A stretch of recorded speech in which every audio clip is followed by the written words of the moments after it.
Bom, pessoal, então agora nós vamos dar início à nossa segunda aula teórica de embriologia. Nessa aula nós conversaremos a respeito do trânsito dos gametas, espermatozoide e óvulo nos sistemas reprodutor masculino e feminino, até esses gametas se encontrarem no local da fecundação, que vai ser lá na ampola do oviduto, e daí nós também abordaremos todos os eventos implicados nesse processo de fecundação. Na aula anterior, nós conversamos sobre a gametogênese, que é o processo de formação de gametas. No entanto, embora a gametogênese seja fundamental para a propagação da vida, uma vez que ela possibilita a formação de células sexuais haploides, sem que ocorra a fecundação, ou seja, sem que esses gametas se encontrem, se unam, não vai haver a formação de um novo indivíduo. Então, a gametogênese associada ao processo de fecundação é essencial para a perpetuação genética de uma determinada espécie, ou seja, é essencial para a formação de um novo indivíduo, de uma nova vida. No processo de fecundação, nós teremos então células sexuais haploides, masculina e feminina, se unindo e reconstituindo o número de cromossomos característicos da espécie.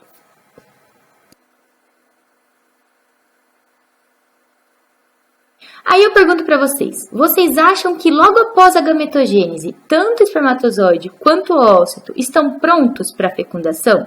Ou seja, o espermatozoide recém-formado, ainda dentro do túbulo seminífero, ele encontra-se apto para fecundar um ócito?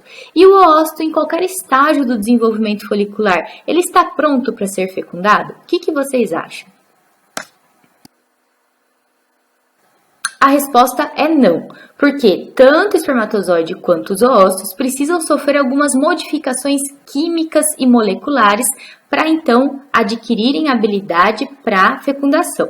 Então o espermatozoide vai precisar passar por um processo de maturação no epidídimo, sofrer um processo de capacitação e hiperativação durante seu trânsito no sistema reprodutor feminino para poder adquirir habilidade potencial fecundante, enquanto que da mesma forma os oócitos vão precisar sofrer um processo de maturação que está relacionado com a progressão da meiose e também vão precisar sofrer o processo da ovulação.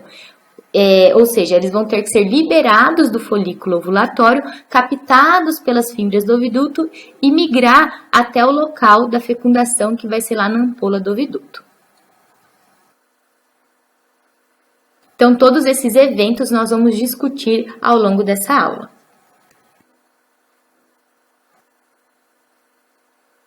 Assim, gente, o objetivo dessa aula vai ser justamente acompanhar esse trânsito dos gametas masculino e feminino nos sistemas reprodutor masculino e feminino e acompanhar as transformações que esses gametas vão sofrer até alcançar o sítio da fertilização, e nós também iremos ver todos os eventos que estarão implicados nesse processo da fecundação. Vamos começar conversando a respeito do trânsito espermático nas vias genitais masculinas.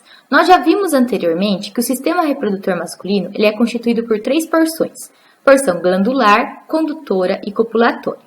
Na porção glandular, nós temos o testículo, que é uma gônada, ou seja, uma glândula sexual com função endócrina, que é a produção de testosterona, e exócrina, que é a produção de espermatozoide. Nós vimos que na maioria dos mamíferos domésticos, o testículo ele fica alojado no saco escrotal, porque a espermatogênese ela deve ocorrer numa temperatura em torno de 1 a 2 graus abaixo da temperatura corporal. Ainda constituindo a porção glandular no sistema reprodutor masculino, nós temos as glândulas sexuais acessórias, entre elas a vesícula seminal, a próstata e a glândula bulbo-uretral, que vão estar implicadas na produção do plasma seminal, que dá volume ao sêmen. Depois nós temos a porção condutora, que é constituída pelos tubos retos, rede testicular, ductos eferentes, epidídimo, ducto deferente e uretra, que vão conduzir o espermatozoide formado lá no túbulo seminífero para o ambiente externo no momento da ejaculação. E nós temos ainda a porção copulatória, que é representada pelo pênis, no interior do qual corre a uretra. Lembrando que o pênis, a sua extremidade termina na glande e essa extremidade final do pênis fica protegida pelo prepúcio.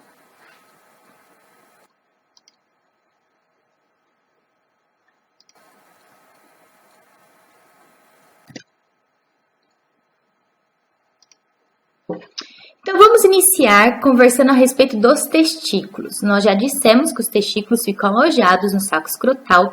Externamente ao testículo, existe uma película muito fininha de tecido conjuntivo, que é chamada de túnica albugínea, e essa película, ela emite trabéculas, ou seja, ela penetra dentro do testículo, dividindo esse testículo em lóbulos. Sendo que cada lóbulo vai ser constituído por inúmeros túbulos seminíferos. E dentro dos túbulos seminíferos nós teremos o epitélio seminífero, que nós já vimos na aula anterior, onde nós teremos as células da linhagem espermática em desenvolvimento. Então, no interior dos túbulos seminíferos que vai ocorrer o processo da espermatogênese. Então, aqui nessa imagem nós temos representado, né? Então, o testículo aqui com a túnica albugínea que emite trabéculas para dentro dentro do parênquima testicular, dividindo ele em lóbulos, e no interior desses lóbulos nós teremos os túbulos seminíferos. Dentro dos túbulos seminíferos nós teremos o epitélio seminífero. E aqui ao lado do testículo temos representado o epidídimo, que nós conversaremos daqui a pouco a respeito dele. Então, logo após o processo da espermatogênese, o espermatozoide recém-formado, ele ainda é imaturo e imóvel.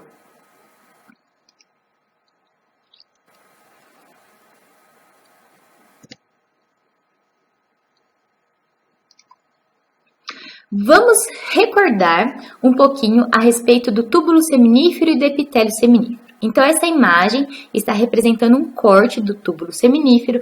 Nós temos uma lâmina basal separando o ambiente interno do ambiente externo do túbulo seminífero.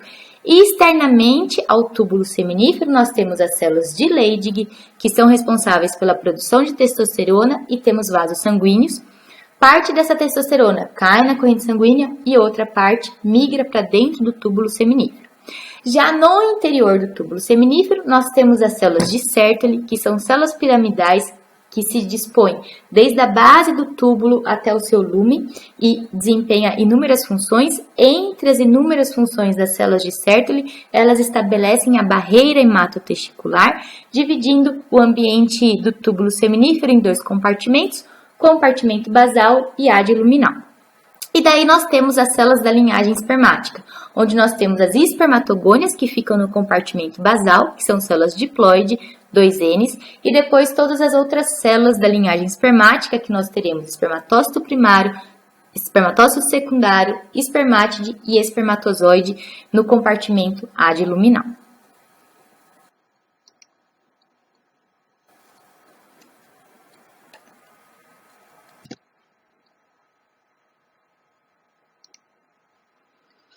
Então, vocês lembram do processo da espermatogênese, que envolvem as fases proliferativa, meiótica, espermiogênica e espermiação. Logo depois da espermiação, o espermatozoide, logo que ele se solta ali das células de Sertoli, ele ainda é imaturo e imóvel, ou seja, o seu flagelo não tem a mobilidade necessária. Então, esse espermatozoide recém-formado, ele vai ser varrido, impulsionado para um conjunto de ductos que vão conduzir esse espermatozoide até o epidídimo. Então, nós teremos os túbulos retos. Então, vocês podem ver aqui, ó, nessa imagem, nós temos os lóbulos, dentro dos lóbulos do testículo, os túbulos seminíferos. Terminou os túbulos seminíferos, tem uma pequena porção de um túbulo mais reto, que é o túbulo reto. O interior desses túbulos, desses condutos, é revestido por um epitélio de células ciliadas. Então, esse espermatozoide que foi produzido no túbulo seminífero, ele vai ser varrido para os túbulos retos.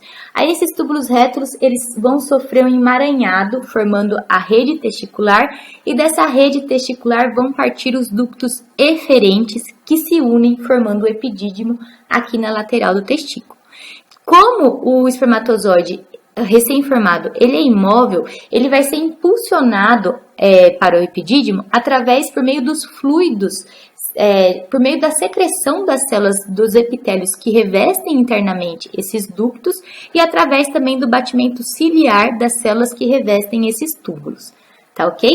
Aí, ao longo do seu trajeto no epidídimo, esse espermatozoide vai sofrer um processo de maturação e ele vai ficar armazenado na cauda do epidídimo até o momento da ejaculação.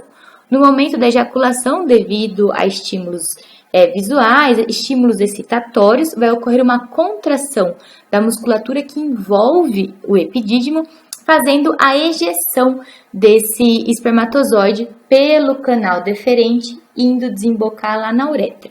Na uretra, o espermatozoide vai entrar em contato com o plasma seminal secretado pelas glândulas sexuais acessórias, formando o sêmen, tá ok? Então, esse movimento do espermatozoide enquanto imóvel se dá por meio do batimento ciliar das células que revestem internamente esses condutos e por meio também da secreção produzida por essas células.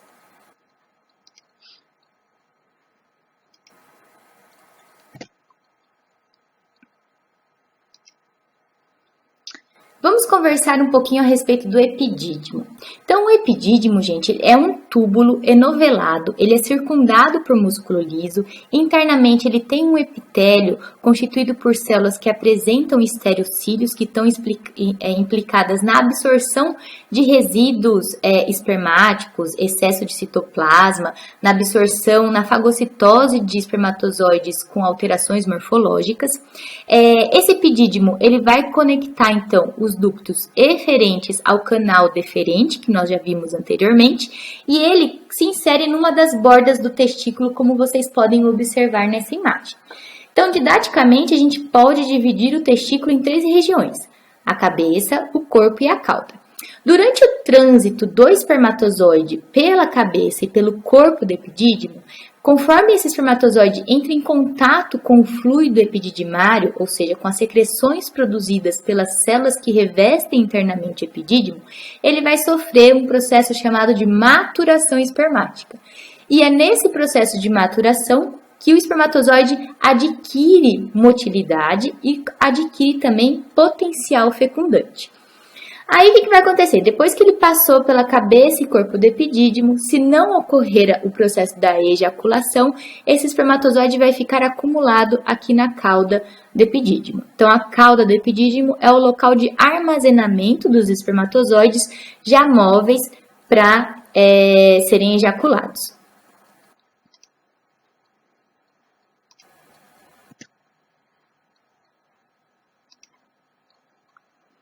E quando eu falo sobre maturação espermática, vocês vão me questionar, mas o que é essa maturação espermática?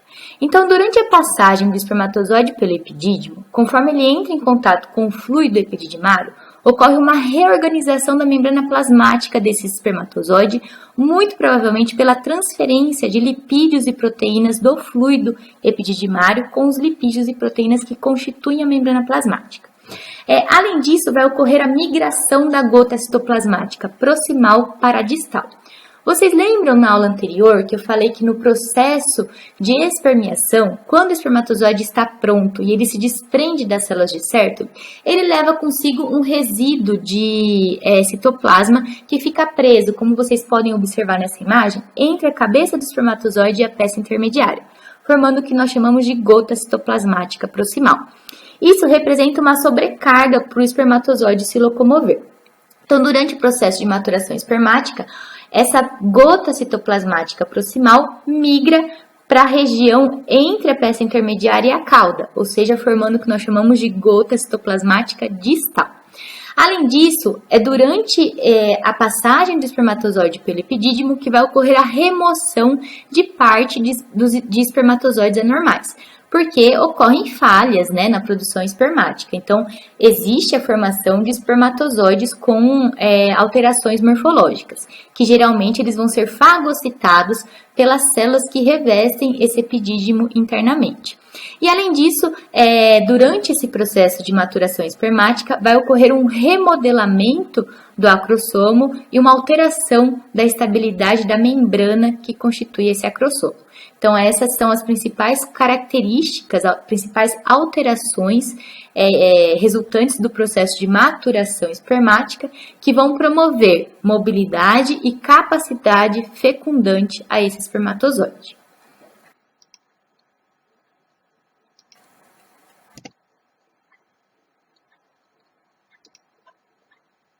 A Aí vocês vão me questionar, mas quanto tempo demora para o espermatozoide migrar pelo epidídimo, né? Qual é o tempo de trânsito do espermatozoide no epidídimo? Ele é variável de espécie para espécie, no touro é em torno de 7 dias, cachaço 12 dias, carneiro 16 dias. Esse tempo de trânsito do espermatozoide no epidídimo, ele vai reduzir de acordo com a frequência de ejaculação. Um problema é o seguinte, quando o animal ele é coletado, quando o animal tem o seu ejaculado coletado com uma alta frequência, começa a aumentar a quantidade de alterações morfológicas observadas nos espermatozoides desse ejaculado. Porque os espermatozoides não têm tempo suficiente para completar o seu processo de maturação espermática.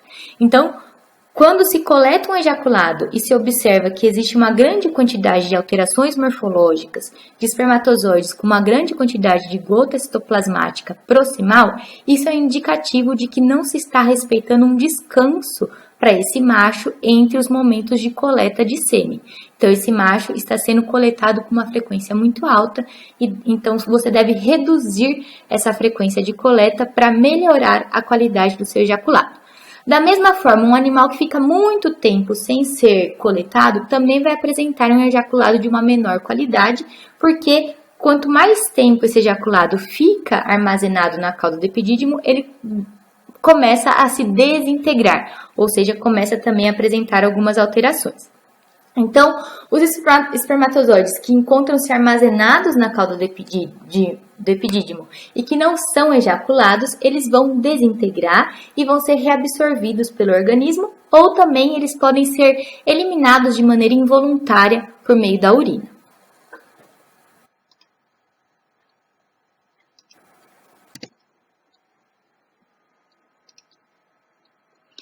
Aí, gente, no momento da ejaculação, por meio de estímulos visuais, olfativos e locais, vai ocorrer a ereção e protusão do pênis. O mecanismo de ereção e protusão do pênis vai depender de cada espécie animal. Então, por exemplo, equinos e cães apresentam um pênis chamado de músculo cavernoso. Então, sua protusão e ereção ocorre devido ao afluxo sanguíneo a esse tecido. Enquanto que em suínos e ruminantes, o pênis ele é fibroelástico. Então, a ereção e protusão ocorre devido a um relaxamento de um músculo, chamado músculo retrator do pênis, que permite que esse S peniano, que vocês podem observar nessa imagem aqui, se desfaça, havendo a exposição do pênis. E daí, por conta desses estímulos visuais, olfativos e locais, após a ereção e protusão, ocorre a ejaculação, que vai ser devido à contração da musculatura que envolve o epidídimo, que promove a ejeção do espermatozoide. Não precisam se apegar às questões anatômicas, porque na disciplina específica de anatomia nós conversaremos a respeito disso.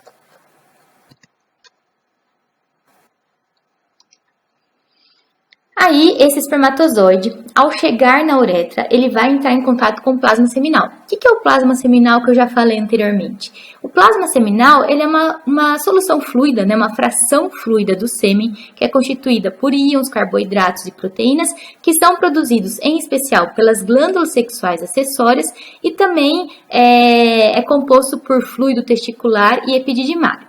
Então, o espermatozoide, ao chegar na uretra, entra em contato com o plasma seminal, formando o que nós chamamos de sêmen. O que é o sêmen, então? É uma suspensão celular semigelatinosa constituída por espermatozoides associada ao plasma seminal. Para que serve o plasma seminal, gente? O plasma seminal ele vai conferir volume ao espermatozoide, ou seja, ao sêmen, Ele vai possibilitar o transporte mais facilitado desse espermatozoide, além de garantir nutrição e também conferir proteção. Mais adiante, nós vamos ver uma particularidade muito interessante relacionada ao plasma seminal. Eu brinco que se não houvesse o plasma seminal, o espermatozoide seria um pozinho, Se não houvesse o plasma seminal dando volume ao sêmen, o sêmen seria ejaculado como um pozinho. Isso assim, um exemplo, só para vocês entenderem a importância do plasma seminal.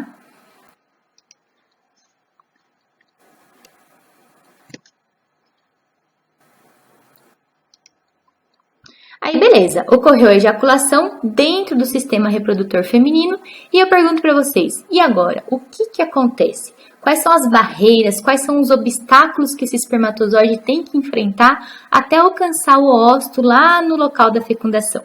Então agora nós vamos conversar a respeito do trânsito desses espermatozoides nas vias genitais femininas.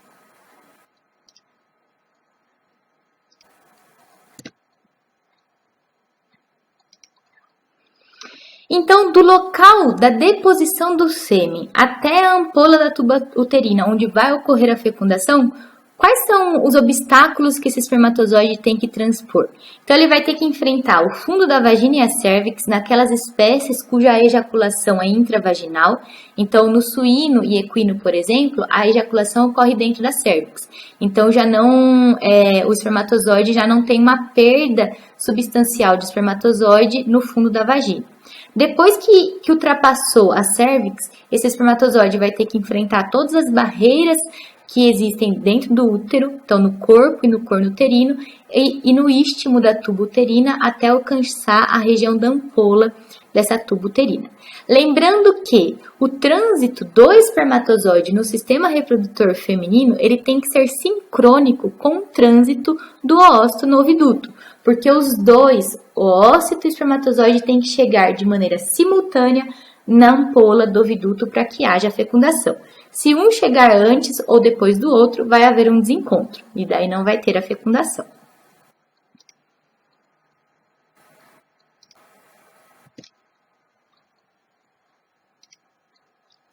Então, para as espécies cuja ejaculação ocorre no fundo da vagina, quais são os obstáculos que esse espermatozoide tem que enfrentar?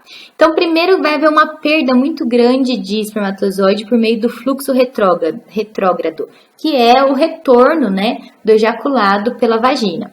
Além disso, o pH vaginal é um pH mais ácido, o que também leva à morte de uma determinada proporção de espermatozoide. Nós temos ainda células de defesa que vão fazer a fagocitose de outra porção de espermatozoide, e esse espermatozoide ainda tem que enfrentar o muco produzido pela cérvix, que vai variar de acordo com o estágio do ciclo estral onde essa fêmea se encontra. Quando ela está no cio, esse muco é mais fluido, que facilita a passagem, a entrada do espermatozoide pela cérvix. Quando ela não está no cio, ou seja, quando ela está na fase de diestro, esse muco ele é mais denso, dificultando a passagem dos espermatozoides.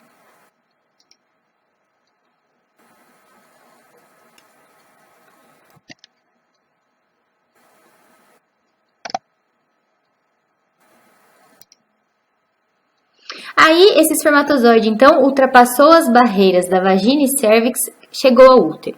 No útero, ele vai encontrar como barreira o muco e contração muscular, na dependência do ciclo estral, cuja a característica do muco e a intensidade da contração muscular vai depender muito se a fêmea encontra-se ou não no cio. Ultrapassando as barreiras no interior do útero, esse espermatozoide vai alcançar o oviduto. Bom, gente, o oviduto, ele pode ser dividido de maneira didática em 4 áreas. O istmo, que é a região que fica mais próxima ao útero, a ampola do oviduto, onde ocorre a fecundação, o infundíbulo e as fímbrias que vão abraçar ali o ovário. Nessa região do istmo do oviduto, a mucosa ali do istmo ela é intensamente pregueada.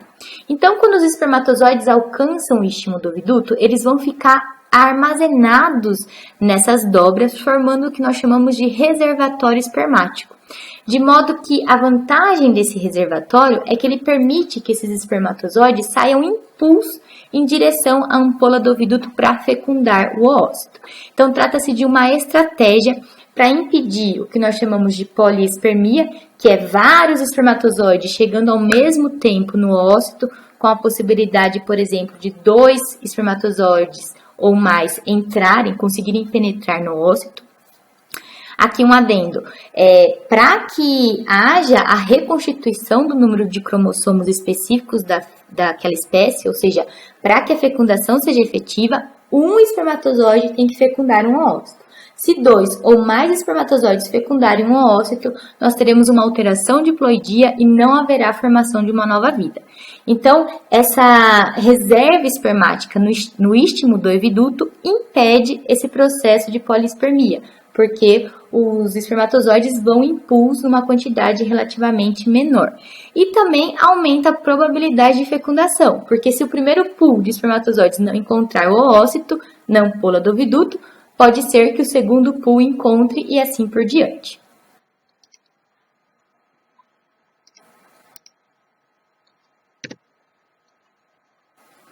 Aí, gente, durante o trânsito do espermatozoide no sistema reprodutor feminino, vai ocorrer um processo que nós chamamos de capacitação espermática. O que consiste isso? Quando o espermatozoide ele sofre a maturação no epidídimo, ele se torna móvel e adquire a capacidade fecundante. Então, lá no macho, no interior do epidídimo, quando ele sofre a maturação, ele se torna móvel e adquire a capacidade fecundante. Só que quando esse espermatozoide cai no interior da uretra e entra em contato com o plasma seminal, algumas proteínas do plasma seminal se inserem na membrana plasmática desse espermatozoide, servindo como uma forma de proteção para impedir que esse espermatozoide se capacite de maneira prematura antes de chegar na ampola do oviduto para a fecundação. Essas proteínas são chamadas de fatores decapacitantes. Então, durante o trânsito do espermatozoide no sistema reprodutor feminino, o espermatozoide perde esses fatores decapacitantes, assim também como ocorre perda de colesterol da sua membrana. E essa perda dessas proteínas de colesterol causa um influxo, permitem um influxo, ou seja, uma entrada de cálcio e íons de bicarbonato para dentro do espermatozoide, alterando o pH desse espermatozoide e, como consequência, nós teremos um aumento da fluidez da membrana plasmática desse espermatozoide, ele vai sofrer uma hiperativação, ou seja, se o espermatozoide tinha um movimento progressivo mais lento, agora esse movimento vai ficar extremamente acelerado e ele vai ficar mais suscetível a sofrer a reação acrossomal, que é uma reação importante que nós veremos lá no processo da fecundação. Então, essa capacitação espermática ela é essencial para que o espermatozoide possa fecundar o oócito, porque ela confere uma maior fluidez de membrana, ela torna esse espermatozoide mais suscetível à reação acrossomal que vai ser necessária para a fecundação e aumenta a intensidade do seu batimento flagelar, ou seja, a sua motilidade.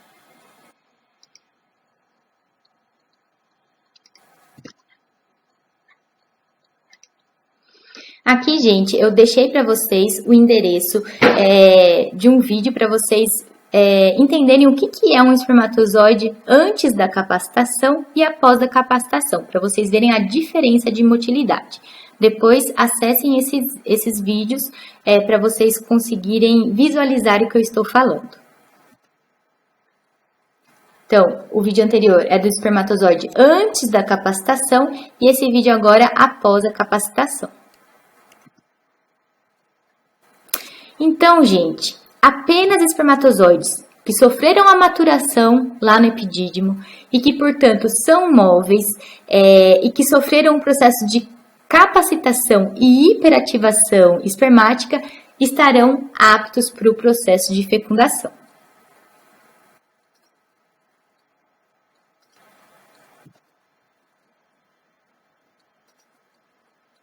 Já conversamos a respeito, então, de todas as transformações que os espermatozoides devem sofrer para poder fecundar um oócito e o oócito.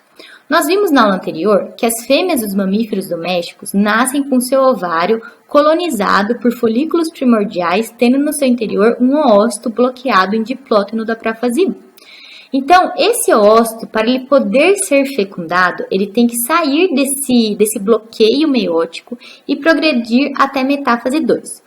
Como e quando isso ocorre? Então, a cada ciclo estral, um grupinho de folículos vai ser recrutado e aquele folículo que alcança o estágio ovulatório, ou seja, o folículo maduro, o folículo de Graafi, vai ter receptores para o hormônio LH, que é um hormônio luteinizante. Então, sob estímulo desse hormônio, no momento da ovulação, O ócito que estava bloqueado em diplóteno da prófase 1 sofre o que nós chamamos de maturação nuclear, ou seja, tem sua meiose desbloqueada e essa meiose migra, progride até o estágio de metáfase 2 e ali é feito um novo bloqueio. Então, quando ocorre a ovulação no folículo ovulatório, é eliminado desse folículo e captado pelas fímbrias do oviduto um oócito bloqueado em metáfase 2. Esse oócito deve estar em metáfase 2 para poder ser fecundado. Além dessa alteração nuclear, sob estímulo do LH, o ócito também sofre algumas alterações citoplasmáticas, que caracterizam o que nós chamamos de maturação citoplasmática, onde nós teremos uma reorganização da disposição das organelas, com enfoque especial aos grânulos corticais, que são organelas muito importantes para o processo de fecundação, que vão se dispor no ócito maturo, abaixo da membrana plasmática. Aqui, então, nós temos uma imagem representando a maturação nuclear. Um ócito que estava bloqueado em diplóteno da prófase 1, ou seja, o ócito imaturo, sob estímulo de LH, migra para a metáfase 2, se tornando um ócito maturo, apto a ser fecundado.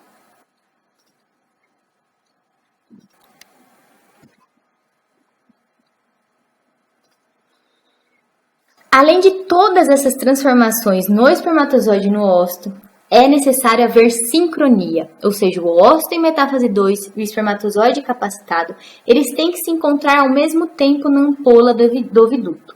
Então, eles devem migrar simultaneamente em direção oposta. O espermatozoide, ele é móvel, ele tem flagelo, então ele consegue ultrapassar as barreiras do sistema reprodutor feminino para chegar na ampola do oviduto. O ócito não, então o ócito vai ser varrido, vai ser empurrado pelos cílios das células que revestem o oviduto internamente até chegar na ampola do oviduto, e também teremos auxílio aí de um peristaltismo muscular desse oviduto e do muco produzido. Devido à necessidade dessa sincronia, é muito importante conhecer o ciclo estral, a duração do cio e o momento de ovulação de cada espécie com a qual se deseja trabalhar, para você saber qual que é o momento ideal, qual que é o momento preciso para se realizar, por exemplo, a cobertura ou inseminação, pensando nessa ideia de que o espermatozoide deve chegar junto com o ócito na ampola do oviduto, onde vai ocorrer a fecundação.